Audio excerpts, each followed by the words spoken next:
experience before you went into?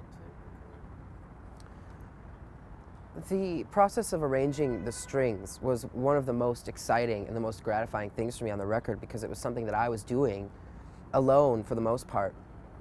But as with everything on the album, it was all subject to Pat's approval. Every vocal I did, every piano part I did, every drum part, every bass part, every keyboard part, it was all really subject to his approval, because he was the objective ear. He would be the one to say, I think this should be different. So I was very conscious going in to do the strings that I had a certain standard I had to uphold that Pat had set. And we talked a lot about what each song should be like as far as the string arrangements before I started them.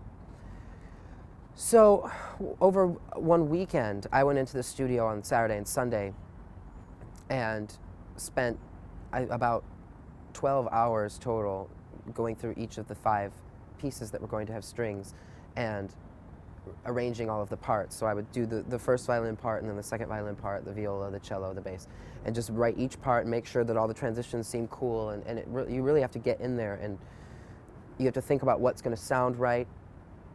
And I think the only reason that Pat trusted me at all with this was because I had started out as a string player. But he was taking a big risk, and he knew it, because normally he has this man Jeremy Lubbock do all of his string arranging, or Susie Katayama does the string arranging, because they have lots of experience, and they've done it over and over, and they know what works for pop music and what doesn't. I haven't had a lot of experience arranging with pop music, but it was my music, so obviously I know it inside and out, so I said, let me try it. Plus, it was important to me as far as the respect of doing that, showing people that I could do something besides play the piano and sing. So I did the initial arranging, and then Susie Katayama, who was going to be our conductor, came in to go through all of them with me and say, this works, this doesn't work, what about this here, what about this there? And Patrick is a very less is more kind of a producer.